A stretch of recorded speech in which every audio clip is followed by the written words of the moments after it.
Hi investors and traders, welcome back to the channel. और आज बात करेंगे कि निफ्टी और बैंक निफ्टी में क्या हुआ और क्या ऑप्शन चेन सजेस्ट कर रही है। उसके बाद हम डिस्कस करेंगे एक ब्रेकआउट स्टॉक की जो कि आईपीओ का है। तो एंड तक बने रहिए, कुछ सीखने को मिलेगा, आपको एक रिसर्च करने का नया मुद्दा मिलेगा, ऑब्जेक्टिव मिलेगा, उसके ऊपर आप रिसर्च कर सकते हैं। सबसे पहले जो इम्पोर्टेंट बात हुई है आज वो ये बात हुई है कि निफ्टी ने अपना जो एक बहुत स्ट्रॉन्ग बैरियर था 19,850 उसके ऊपर क्लोजिंग दी है। और ये एक बहुत इंपॉर्टेंट पॉइंट है बिकॉज निफ्टी ने लगातार कितने दिन उससे स्ट्रगल किया है, 1 2 3 4 5 6 7 8वें दिन जाके ब्रेकआउट दिया है। और आप एक और चीज भी नोटिस कर सकते हैं, वो ये कि आज वॉल्यूम्स भी अच्छे खासे निफ्टी में आए हैं। तो ये जो ब्रेकआउट आया है ये अच्छे वॉल्यूम्स के चलते आया है। अब कल के दिन क्या हम एक्सपेक्ट कर सकते हैं, क्या सोचा जा सकता है, उसके बारे में भी बात करते हैं। अगर कल थोड़ा सा गैप अप ओपनिंग होता है और निफ्टी जो है 19,920 को क्रॉस करती है तो एक अप ट्रेंड का कंटिन्यूएशन चालू हो जाएगा। Market will start moving in the upward direction. और अगर हम बात करते हैं बैंक निफ्टी की, तो बैंक निफ्टी ने भी आज गैप अप ओपनिंग दी और एक दोजी बनाई है। मतलब बैंक निफ्टी का स्टांस मुझे अभी भी मतलब एक बुल्स एंड बेयर्स के बीच की फाइट लग रही है। ऐसा नहीं लग रहा है कि क्लैरिटी है, बिकॉज आज भी देखिए जब निफ्टी चली है बैंक निफ्टी में still there is a struggle that's going. Anyway, अगर इसका हम ऑप्शन डेटा देखते हैं, ऑप्शन डेटा अगर आप देखते हैं तो बहुत सारी चीजें जो आप नोटिस कर सकते हैं। एक तो सबसे इंपॉर्टेंट बात है कि in the money call writing हुई है। मतलब किसी ने 44,000 पे आके पुट राइटिंग हुई, सॉरी 44,000 पे आके पुट राइटिंग किया। अगर आउट ऑफ द मनी होती है, राइट, अगर out of the money put writing होती है तो दैट्स ओके, राइट। बट अगर in the money put writing होती है मतलब कि ये जो बेस है वो ऊपर की तरफ शिफ्ट हो गया। मतलब 44,000 पे, 44,000 पे बैंक निफ्टी का बेस जो है वो शिफ्ट हो गया है। अगर हम एक चीज और नोटिस करेंगे कि आज बैंक निफ्टी की क्लोजिंग हुई कहाँ पे है, वो आज बैंक निफ्टी की क्लोजिंग अगर हम कैश में देखते हैं तो हुई है 44,880। अगर 44,880 पे क्लोज हुआ है और कल बैंक निफ्टी की एक्सपायरी है तो क्या मतलब बनता है कि 1 लाख कॉन्ट्रैक्ट जो है आज लिखे जाए 44,000 पे। इसका यही मतलब समझ में आता है कि जो मार्केट पार्टिसिपेंट्स हैं वही एक्सपेक्ट कर रहे हैं कि बैंक निफ्टी का जो स्टांस है वो थोड़ा सा पॉजिटिव रहने वाला है और 44,000 के आसपास एक्सपायरी होगी। अब वही एनालिसिस करेंगे जो हम पास में करते आए हैं और देखते हैं कि ब्रॉडर माइंडसेट क्या है मार्केट का। तो हम लेंगे ऐसी जगह जहां पे 10 रुपए का एक ऑप्शन रह गया है यहाँ पे, और वहां तक लेंगे जहां पे अच्छे खासे वॉल्यूम्स हैं। तो 10 लाख वॉल्यूम्स जहां पे भी ट्रेड हुए वहां तक हम क्वांटिटीज को लेते हैं। तो इधर भी हम 6 आउट ऑफ द मनी ले लेंगे यहाँ तक, और 1 2 3 4 5 हम out of the money in the money ले लेंगे। तो यहाँ तक हम in the money code option ले लेते हैं और इन सब को ऐड करके देखते हैं कि क्या आता है। अगर मैं ब्रॉडली देखती हूँ तो कॉल साइड में आज 3.5 लाख कॉन्ट्रैक्ट्स ऐड हुए हैं, whereas on a put side 6.5 lakh contracts have been added। अगर मैं लॉन्ग टर्म देखती हूँ तो 14 लाख कॉन्ट्रैक्ट्स लिखे हुए हैं कॉल साइड पे और 13 लाख कॉन्ट्रैक्ट लिखे हुए हैं पुट साइड में। इसका सिंपल सा मतलब यह है कि आज जो सेंटिमेंट है वो थोड़ा पॉजिटिव हो गया है। वो किस लिए? क्योंकि इस 13 लाख पुट में 6.5 लाख पुट आज ही लिखे गए हैं। तो मतलब जो बुलिश का माइंडसेट चेंज हुआ बैंक निफ्टी में वो मोस्टली आज ही हुआ है।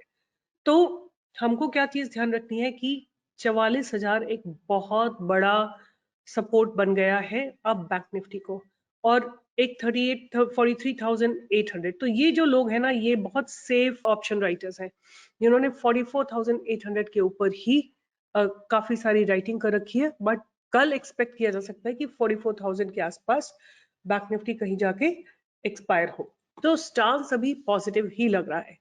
What I really want to do quickly, I want to see कि क्या हुआ जो हमने ट्रेड्स दिसंबर सीरीज के डिसाइड किए थे। ये ट्रेड मैंने आपको ट्विटर पे भी दिया है। देखिए ये ट्रेड मैंने आपको 16 नवंबर को दे दिया था। जो डेवलपमेंट्स हो रहे थे ना वो आज से नहीं है, वो 16 नवंबर से शुरुआत हो गई थी। उसके बाद स्टॉक थोड़ा सा हॉरिजॉन्टल गया है और एक्चुअली कायदे में देखा जाए तो 23 नवंबर को ब्रेकआउट आया था और आज इसमें और शानदार ब्रेकआउट आया है। बाटा इंडिया अभी वहीं घूम रहा है, प्राइस के आसपास ही घूम रहा है और निफ्टी ने एक ब्रेकआउट दे दिया है। टेक महिंद्रा ने अभी ब्रेकआउट नहीं दिया, हमारा ब्रेकआउट आएगा 12223 के ऊपर। टीसीएस ने भी ब्रेकआउट नहीं दिया है, इन्फी ने भी अभी ब्रेकआउट नहीं दिया। जो हमारे ब्रेकआउट्स है ना वो अभी कंफर्म नहीं हुए। Reliance looks very promising. See आज जो प्राइस रिजेक्शन हुआ है फ्रॉम द लोअर लेवल, अगर ये 2405 के ऊपर रुक जाता है आपको एक जबरदस्त ब्रेकआउट मिलेगा। Jubilant food has given a good breakout, ICICI Prudential has not given a breakout, Mphasis has not given a breakout and ये भी मैंने आपको दिया है डायमाइंस केमिकल्स, इसने भी ब्रेकआउट नहीं दिया है। टीआरईएल ने भी ब्रेकआउट नहीं दिया है और जहां तक बात है भारत फोर्ज की तो उसने भी अभी ब्रेकआउट नहीं दिया है, बिकॉज हमारा ब्रेकआउट आएगा above this level which is 1230। इस जगह के ऊपर ही हमको बाइंग की अपॉर्चुनिटी मिलेगी। तो एनीवे अब हम कंक्लूड करते हैं बैंक निफ्टी को। तो बैंक निफ्टी में जो कल की एक्सपायरी दिखाई दे रही है वो 44,000 के ऊपर दिखाई दे रही है। और अगर कहीं पे अगर हमको बैंक निफ्टी पॉजिटिव कब हो जाएगा, बैंक निफ्टी में थोड़ा पॉजिटिव जोन डेवलप हो जाएगा जब ये कैंडल जो 12 नवंबर को बनी थी, जो ओपन इक्वल टू हाई है, जब इसके ऊपर क्लोजिंग होगी बैंक निफ्टी में पॉजिटिव स्टांस आ जाएगा। मतलब 44,060 के ऊपर क्लोजिंग आते ही बैंक निफ्टी का स्टांस पॉजिटिव हो जाएगा और बैंक निफ्टी वहां से आपको 300 400 500 पॉइंट्स का मूव दे सकती है। But the moment it goes above 44,500 आपको और अच्छे खासे मूवमेंट इसमें देखने को मिल सकते हैं। तो अब हम बात करेंगे कि मेरे रडार पे ऐसा कौन सा स्टॉक है जो मुझे अच्छा लग रहा है और जो आईपीओ का स्टॉक है। तो स्टॉक का नाम है सेलो एंड सेलो वर्ल्ड। इसको हम 1 मिनट में इसका प्राइस एक्शन अभी स्टडी करते हैं, बट इसके फंडामेंटल्स को एक बार स्टडी करते हैं। अब ये जो है एक आईपीओ का स्टॉक है, as I have been telling again and again कि होता क्या है कि at the time of IPO launch जो भी फंडामेंटल्स होते हैं उनको थोड़ा पॉलिश किया जाता है, उनको थोड़ा ट्वीक किया जाता है ताकि लोगों को अट्रैक्टिव लगे और लोग उसमें इन्वेस्ट करें। तो एनीवे हम देखते हैं कि इस कंपनी की क्या पर्सपेक्टिव है। ये 17,400 करोड़ की कंपनी है, very very huge market cap. P थोड़ा सा हाई है, about 65, ROC is about 48%, ROE is about 125%, pretty good. उसके बाद company has reduced debt, company has been maintaining a healthy dividend payout, that's an important point. And then there are two cons also. Company might be capitalizing the interest cost and working capital days have increased from 70 to 155 days. Also, I want like to mention here that I'm using screener.in. You can check the fundamentals from screener.in, moneycontrol.in और जहां से भी आपको अच्छा लगता है NSC की website से भी आप चेक कर सकते हैं। बात करते हैं कि आगे क्या हो रहा है इसमें। सेल्स को अगर हम देखें तो सेल्स में कोई बहुत ज्यादा ग्रोथ नहीं है, ना ही कोई ग्रोथ इनके ऑपरेटिंग प्रॉफिट्स में भी कोई ज्यादा ग्रोथ नहीं है। Operating profit margin are almost stable at 25%। और जहां तक नेट प्रॉफिट की बात करें तो 66, 87 एंड 83 करोड़ की है। अब मेरे को थोड़ा सा ना ये बात डाइजेस्ट नहीं होती कि आपकी मार्केट कैप है 17,000 करोड़ की और आप प्रॉफिट केवल 80-82 लेस देन 100 करोड़ का प्रोड्यूस कर रहे हैं। किस तरह की कंपनी है? But anyway important point here is कि they are producing profits, right? They are not in negative. Sales में थोड़ी थोड़ी growth है अगर हम year on year basis पे देखते हैं तो, और profit margins are, operating profit margins are almost stable. उसके बाद हम बात करेंगे net profit year on year basis पे, तो 160 करोड़ से 220 crore and then 285 crore. Equity capital that's fine. अगर हम reserves की बात करें तो 880 करोड़ के reserves हैं and borrowings are about 322 crore. और अगर हम कैश फ्रॉम ऑपरेटिंग एक्टिविटी की बात करें तो they have been producing cash from the operating activity and the profits have been growing year on year basis, ठीक है, because they have a lot of receivables and the inventory and they have working capital changes. So overall they are having a -6 crore net cash flow. Debtor days थोड़े से कम हुए हैं, from 129 it has gone to 94, which is fine. अगर हम promoters की holding देखें तो वो 78% है, एफआईएस की होल्डिंग 2.78% है, डीआईएस की होल्डिंग 11.28 एंड पब्लिक की होल्डिंग बहुत कम है इसमें। और अगर आप देखना चाहते हैं कि कंपनी काम क्या करती है तो कंपनी इज बेसिकली सेलो के जितने भी ब्रांड आपने देखे होंगे, जो भी उस ब्रांड से, जैसे कैसरोल्स होते हैं या बहुत सारे और कोई बॉटल्स होती है या फिर राइटिंग पेन्स होते हैं, वो सब इनके प्रोडक्ट्स हैं। तो basically they are into houseware, insulated wire ware, electronic appliances and cookware, cleaning aids, opalware, glassware products. अगर इनके डिफरेंट प्रोडक्ट्स की बात करें तो राइटिंग इंस्ट्रूमेंट्स भी बनाते हैं, like pens, gel pens etcetera. अगर प्रोडक्ट्स की बात करें तो ball point pen, gel pen, roller pen, fountain pen, metal pen, mechanical pencil, highlighter, markers, correction pens. Then they are also into moulded furniture. तो इनके स्ट्रीम्स जो है ना आप 3 पार्ट्स में डिवाइड कर सकते हो। एक तो इंसुलेटेड कुकवेयर में कर सकते हो, दूसरा राइटिंग इंस्ट्रूमेंट्स में कर सकते हो, तीसरा moulded furniture and allied products. तो उनके प्रोडक्ट्स में chair, tables, trolleys, stools, cabinets, ladders etcetera आते हैं। And the company also trades in products such as steel and glassware products by sourcing these products from contract manufacturers primarily. अगर इनके revenue की बात करें तो कंज्यूमर हाउसवेयर से इनका मैक्सिमम रेवेन्यू आता है, which is about 66 to 64%.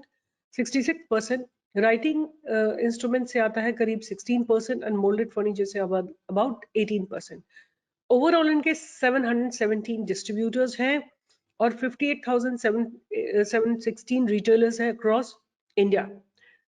So what I want to tell you here is कि जब भी कोई कंपनी अपना सेटअप लगा रही होती है, अपने ये जो चेन होती है, जिसको मार्केटिंग चेन होती है, जिसको डेवलप कर रही होती है, that's the time maximum amount of efforts are made. मतलब आप एक एक अपना डीलर बनाओगे, डिस्ट्रीब्यूटर बनाओगे, that's where a lot of energy is deployed and a lot of capital is deployed. Now this company is a cash cow. Cash का मतलब कि अब इनको कुछ खास अपने अपने आप इनके नाम से नए डीलर्स एंड डिस्ट्रीब्यूटर्स बनेंगे। They don't have to spend much on expanding their network because they already expanded quite a bit and now company can be in a profitable space. उसके चलते आप सामने देख सकते हैं कि this is how Cello looks like. यहाँ पे आप देखिए, this is how the price has been range bound. First candle बनी the day IPO was launched. उसके बाद price became horizontal and आज इसमें volumes आए। जब price नीचे जा रहा था volumes were low. Notice करिए, नीचे price जब नीचे जा रहा था तो volumes low थे। कौन इसमें से exit कर रहा था? Retail investors were exiting, not the ones which were institutional investors. Crossing this level, right, which is 840, may lead it towards a higher valuation. मतलब ये यहाँ से अगर चलना शुरू करेगा तो आपको 840, 850, 860, 870, 900, 950 एंड 1000 के 1000 तक के टारगेट्स आपको एक साल के अंदर इसमें आते हुए दिखाई देंगे। मतलब 20 to 25% का मूव आपको आता हुआ जरूर दिखाई देगा। आप इसमें अपना पूरा ट्रेडिंग प्लान बनाइए, right? And I do not want to hear, जैसे मैंने स्टॉक दिया था, आई थिंक आइडिया फोर्ज दिया था। आइडिया फोर्ज ऊपर गया थोड़े एक दिन के लिए और उसके बाद नीचे आ गया। तो you have to make your own plan, right? Don't start crying on the कि मैं क्या करूं। अब आप प्लान बना के ट्रेड करो, right? Make your plan and then trade. Don't enter until you have made a plan. यहाँ पे दिया था मैंने, ऊपर गया, एक दिन ऊपर गया ये फ्रॉम 850 टू 890, इसने आपको रफली अबाउट 5% का रिटर्न दिया और उसके बाद ये नीचे आ गया because of its earning, whatever it had an earning, probably that didn't come as expected. उसके बाद ये एक सपोर्ट पे है, तो आपको पूरा प्लान बना के ही एंट्री लेनी है। I mean I don't want to, I will not be answering it even if you write in comment box. अब क्या करें? अगर आपको लगता है कि नीचे जाने वाला एग्जिट कर लो, आपको लगता है फंडामेंटल्स अच्छे हैं, मैंने पूरे फंडामेंटल्स सारी डिटेल आपके साथ शेयर किए, आपको प्लान भी बताया था कि अगर यहाँ तक गिरता है तो आप इसमें और एक्यूमुलेट कर सकते हो, और अगर ये ब्रेक कर देता है तो एग्जिट कर लो, राइट? आपको लगता है कि फंडामेंटल्स वीक हो रहे हैं किसी तरीके से तो एग्जिट कर लो। So simply you have to make your own plan. Cello के लिए जो हम प्लान बनाएंगे वो यही रहेगा कि हम बाइंग इनिशिएट करेंगे इसमें 840 के ऊपर, और अगर ये नीचे गिरता है 760 तक, इसमें आप और बाइंग कर सकते हो, छोटी छोटी क्वांटिटी करो।